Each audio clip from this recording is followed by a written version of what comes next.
Donald Trump didn't just give another strange speech. This time, he turned the presidency into a live spectacle. And what happened in South Florida wasn't just awkward or controversial, it was a warning sign. Because picture this. A president cutting White House work short just to attend a ceremony naming a road after himself, then stepping on stage to boast about polls that don't match reality, brag about foreign money, and in the very same breath flirt with and attack one of his own advisors before grabbing her in front of cameras, and that's when it stops being gossip and starts becoming something far more serious. Because when a sitting president openly says he doesn't need lawyers, doesn't consult oversight, and is guided only by his own morality, the question is no longer what Trump is doing, the question is how far he can go, and who, if anyone, is willing to stop him. Donald Trump doesn't slowly drift into controversy anymore. He crashes into it loudly, chaotically, and almost deliberately, as if the spectacle itself is the point.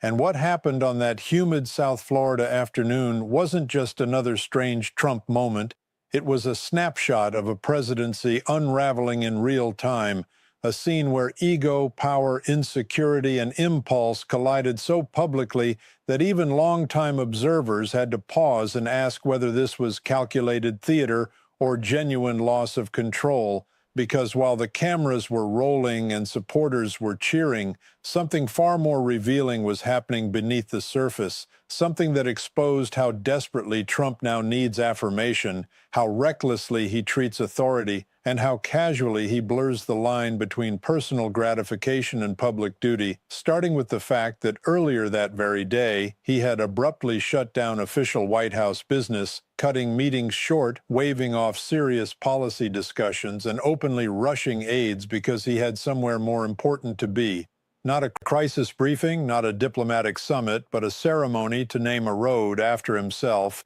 a moment of personal glorification that he prioritized over governing. And that decision alone tells you almost everything you need to know about the mindset driving him right now, because presidents typically wait until history judges them before monuments are raised. But Trump doesn't trust history, doesn't trust voters, and certainly doesn't trust time. So he grabbed the honor while still holding power, flying down to Palm Beach to preside over a street-naming event that felt less like civic recognition and more like a loyalty rally, complete with applause, self-congratulation, and that unmistakable Trumpian hunger to be seen, praised, and adored, even as the country he governs grapples with rising prices, economic anxiety, and institutional distrust, all of which were conveniently left behind in Washington while Air Force One touched down near Mar-a-Lago, transporting a president more excited about his own legacy branding than the consequences of his policies. And from the moment he stepped onto that stage, it was clear this wasn't just about a road, it was about control, validation, and the performance of dominance,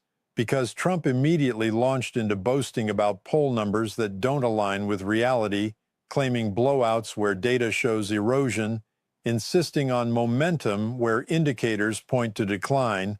And this compulsive rewriting of reality isn't accidental. It's survival. Because when approval numbers sink, when economic confidence drops, when even traditionally supportive institutions like immigration enforcement agencies hit historic lows in public trust, the only move left is denial amplified into spectacle. And that spectacle reached an uncomfortable peak when Trump turned his attention to Laura Loomer, a figure who exists at the volatile intersection of loyalty and criticism within his orbit, someone who has benefited from proximity to power while also publicly questioning Trump's cozy relationships with foreign money, particularly from the Middle East, and what unfolded between them on stage was not subtle, not dignified, and certainly not presidential, as Trump managed to flirt, insult, praise, undermine, and physically grab her within the same breath, creating a moment so awkward and revealing that it instantly overshadowed the event itself,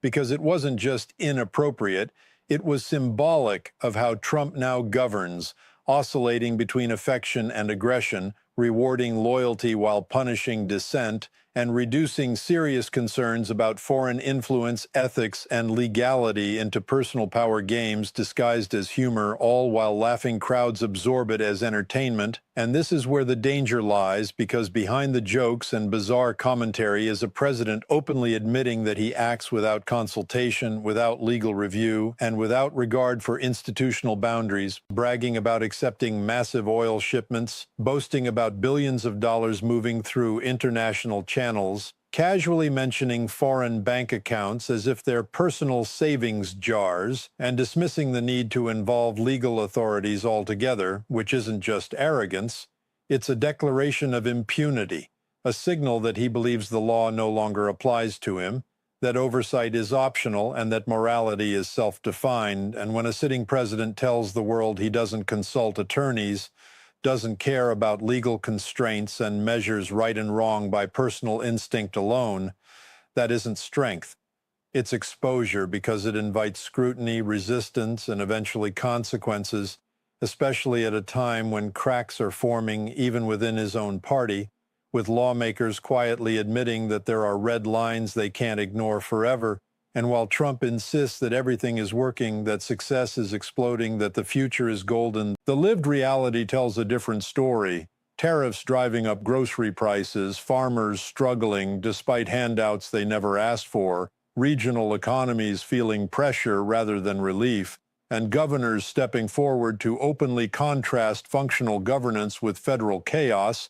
making it clear that what Trump calls success feels very different to people paying more for food, housing, and stability. And this widening gap between narrative and reality is the real story unfolding right now. Because the more Trump insists that everything is great, the more frantic his behavior becomes, the more theatrical his appearances grow, and the more personal validation replaces public responsibility, culminating in moments like this South Florida spectacle, where a president abandoned policy work to celebrate himself, blurred professional boundaries on stage, brushed off legal concerns with a grin, and dared anyone to stop him, setting the tone for what comes next. Because if unchecked power mixed with insecurity produces this kind of behavior now, the question isn't whether it will escalate, but how far it will go before someone finally decides that spectacle is no longer harmless entertainment, but a warning sign that can't be ignored anymore. Because what made that South Florida moment truly unsettling wasn't just the awkward flirtation or the self-congratulation, but the pattern it fit into, a pattern that has become impossible to ignore, where Donald Trump no longer even pretends to separate personal desire from presidential power, and every appearance feels less like governance and more like a live demonstration of how far he believes he can push the system without consequence, because as soon as the applause faded and the cameras cut away from the renamed road bearing his name, Trump pivoted right back into something far more serious and far more dangerous, openly bragging about international financial dealings in a way that sounded less like policy and more like a confession wrapped in bravado, describing oil shipments, foreign accounts, and massive dollar figures with the casual confidence of someone who genuinely believes the rules no longer apply to him. And this is where the spectacle becomes a warning sign, because when a president publicly says he didn't consult lawyers, didn't notify oversight authorities, and didn't feel the need to check whether what he was doing was legal, that isn't transparency, it's a test to see who flinches, who pushes back, and who quietly accepts that the office has been transformed into a personal instrument.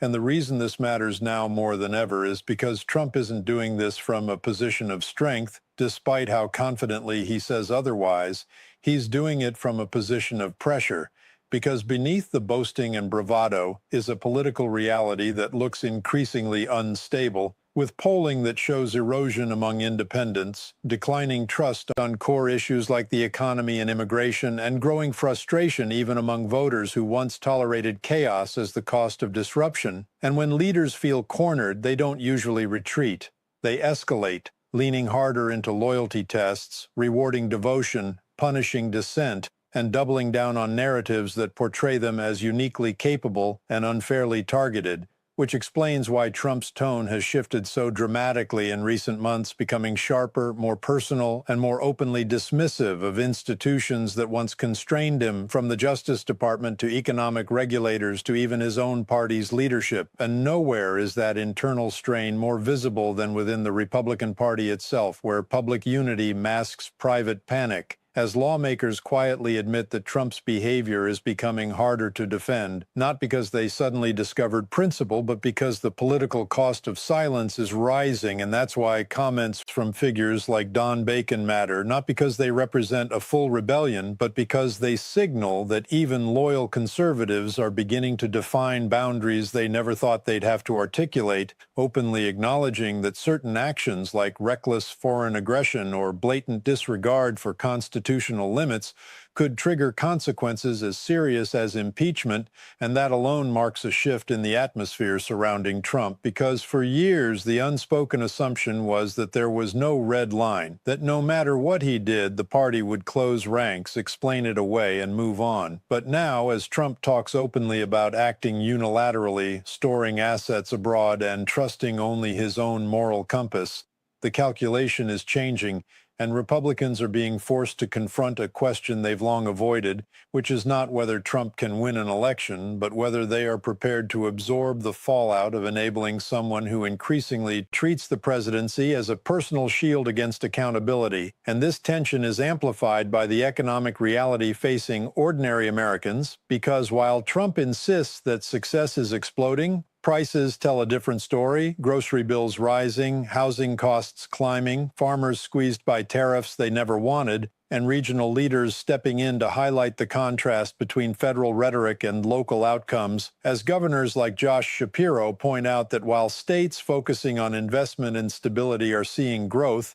Trump's trade policies are driving up costs without delivering promised benefits, and this contrast is devastating to Trump's narrative because his brand has always relied on the perception of competence, the idea that whatever else he might be, he gets results. And when that perception cracks, what's left is performance, grievance, and spectacle, which is why Trump now leans so heavily into rallies, ceremonies, and media moments that reinforce his image as dominant and adored, even as underlying indicators move in the opposite direction. And this is also why figures like Laura Loomer occupy such a strange and revealing role in his orbit, because they represent both the loyalty he craves and the criticism he fears, insiders close enough to validate him but volatile enough to challenge him when interests diverge, particularly on issues like foreign influence and financial entanglements. And Trump's instinctive response to that tension isn't policy clarification or ethical defense, it's personal management, charm mixed with intimidation, affection paired with insult, as if maintaining control over individuals can substitute for maintaining credibility with the public. And that instinct may work in private organizations or political machines, but at the level of the presidency, it becomes a liability, because every attempt to dominate the narrative only draws more attention to the contradictions within it. The gap between what Trump says and what can be verified, the distance between claimed success and measurable outcomes, and the growing sense that decisions are being driven less by strategy and more by impulse, resentment, and the need for constant affirmation. And this is why legal experts, historians, and even former allies are increasingly alarmed, not because any single action is unprecedented on its own, but because the cumulative effect points toward a presidency operating outside traditional constraints, where power is personalized, accountability is optional, and criticism is treated as betrayal. And the longer that environment persists, the more normalized it becomes, especially when supporters cheer behavior that would have ended previous political careers, laughing off comments about ignoring the law, applauding insults disguised as jokes, and accepting self-enrichment as proof of strength rather than corruption. And yet, despite all of this, Trump continues to insist that everything is working perfectly, that opposition is collapsing, that the future holds an explosion of success. But history suggests that leaders who rely on denial at this scale eventually collide with reality, and when they do, the fallout is rarely contained to themselves. affecting institutions, markets, alliances, and public trust in ways that last long after the spectacle fades, which is why this moment matters, why this bizarre ceremony, this uncomfortable interaction, and this cavalier talk about money and law deserve more attention than a passing headline, because they reveal a presidency increasingly defined not by policy goals or national vision, but by instinct, impulse, and an ever-shrinking circle of loyalty, setting the stage for a confrontation that feels less like politics as usual and more like a reckoning waiting just over the horizon. As the noise around Donald Trump grows louder and the performances become more theatrical, what's happening quietly behind closed doors inside Washington is far more revealing. Because while Trump projects absolute confidence on stage,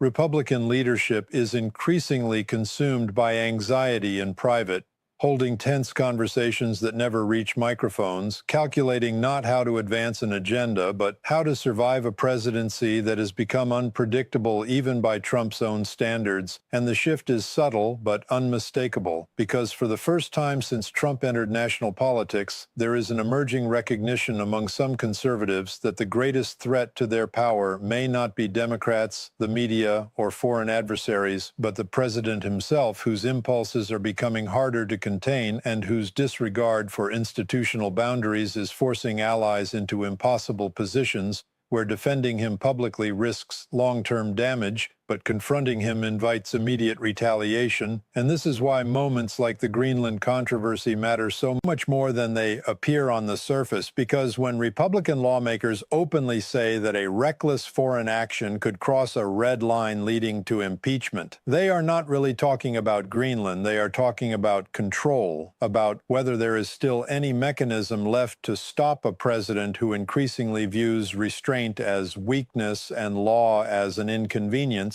And this fear is compounded by Trump's own rhetoric, because he no longer even attempts to reassure skeptics that decisions are being carefully vetted, instead boasting that he acts alone, guided by instinct, dismissing legal counsel as unnecessary, and portraying unilateral action as strength, which may energize a segment of his base, but terrifies lawmakers who understand how fragile international stability actually is, especially when markets, alliances, and military commitments can react instantly to presidential statements. And what makes this dynamic even more volatile is that Trump seems to draw energy from the very chaos he creates, interpreting backlash not as warning, but as proof that he is effective, that he is feared, and that he is doing something right. And this psychological feedback loop is dangerous because it encourages escalation, pushing him to test limits again and again, whether through inflammatory rhetoric,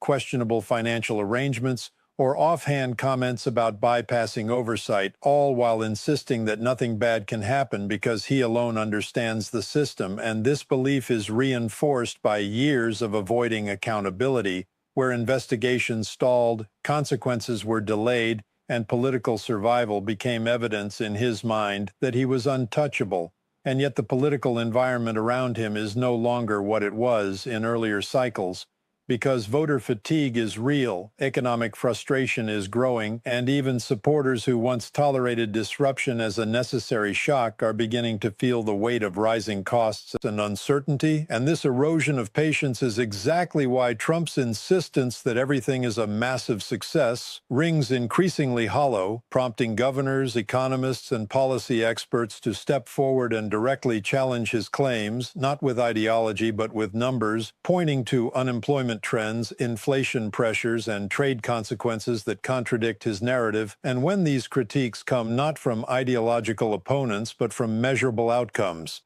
they are harder to dismiss as partisan attacks, which is why Trump's response has shifted from policy defense to personal grievance, attacking messengers rather than addressing substance, questioning motives rather than data, and framing criticism as betrayal. And this approach may silence some allies, but it also accelerates isolation, narrowing the circle of trust and amplifying the influence of figures who offer loyalty without challenge, regardless of competence or credibility, which further distorts decision-making and increases the risk of miscalculation, particularly in foreign policy, where impulsive statements can have immediate global repercussions, and insiders are increasingly worried that Trump's instinct to dominate headlines may override strategic considerations, turning diplomacy into performance and negotiation into spectacle. And this concern isn't theoretical because Trump himself has repeatedly demonstrated a willingness to blur lines between personal interest and national policy, openly discussing foreign investments, praising leaders who flatter him, and treating geopolitical relationships as extensions of personal brand management. And when this mindset is paired with declining domestic approval and rising legal pressure, the incentives become even more dangerous, encouraging bold, destabilizing moves designed to reassert dominance and distract from vulnerability. And this is why some Republicans now privately admit that the question is no longer whether Trump will test constitutional limits, but when and whether anyone will be willing or able to respond when he does, because every unchecked moment reinforces the belief that he can act without consequence, and every public defense, no matter how strained, delays the reckoning while making it more severe when it finally arrives. And this tension is building toward a point where silence becomes complicity and loyalty becomes liability, forcing individuals and institutions alike to choose between short-term political safety and long-term democratic stability. And Trump, sensing this unease, responds not with reassurance but with defiance, doubling down on claims of unprecedented success, dismissing critics as irrelevant and promising an even more aggressive future, as if daring opponents to stop him, creating a climate where the stakes are no longer abstract policy debates, but the fundamental question of whether the system still has the capacity to restrain a leader who openly believes he operates beyond it. And as this pressure builds, the cracks within the Republican coalition widen, revealing a party caught between fear of its most powerful figure and fear of what continued submission might ultimately cost them, setting the stage for a confrontation that feels increasingly inevitable, not because anyone wants it, but because the trajectory of unchecked power rarely ends quietly. And this is where the story stops being about one strange ceremony, one awkward interaction, or even one president's ego, and starts being about a system standing at a crossroads, because Donald Trump's behavior, taken together, forms a pattern that is no longer subtle or deniable, a pattern where power is treated as personal property, loyalty is valued above competence, and legality is framed as an optional obstacle rather than a governing principle. And the reason this matters so deeply now is because Trump isn't operating in a vacuum. He's operating in a country already strained by economic pressure, institutional distrust, and political exhaustion, where people feel the impact of decisions not in press releases, but at grocery stores, gas stations, and rent payments. And when leadership responds to that pressure, not with clarity or accountability, but with denial and spectacle, the disconnect becomes impossible to ignore, because while Trump promises explosions of success, families experience rising costs. While he boasts of unilateral deals, farmers face shrinking markets. And while he insists the law bends to his instincts, the consequences of that mindset ripple outward, weakening confidence in the very structures meant to protect stability. And this is why the unease inside Washington is no longer confined to quiet conversations, because every time Trump openly dismisses oversight, mocks legal restraint, or celebrates personal enrichment, he forces those around him to make a choice to either normalize behavior that would have once been disqualifying or to finally draw a line and accept the political risk that comes with resistance. And history shows that moments like this rarely announce themselves with a single dramatic event. They arrive through accumulation, through a series of decisions that each seem survivable on their own, until suddenly the cost of looking away becomes greater than the cost of acting. And that is the moment the country appears to be approaching now, not because Trump is uniquely chaotic, but because his chaos has been consistently rewarded,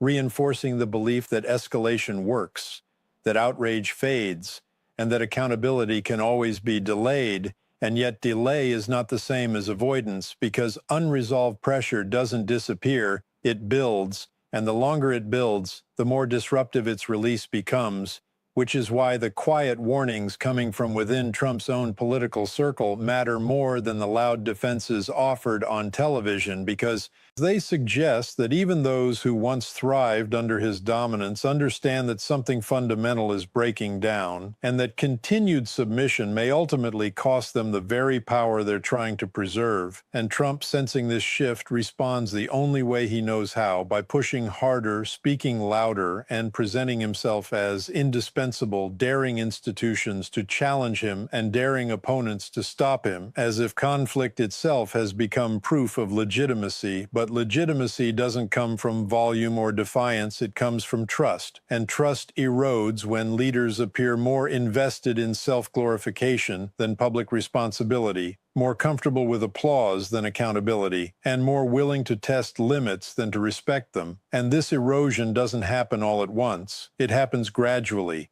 through moments that feel absurd until they don't, through jokes that mask intent, through ceremonies that distract from substance, and through narratives that insist everything is fine even as warning signs multiply.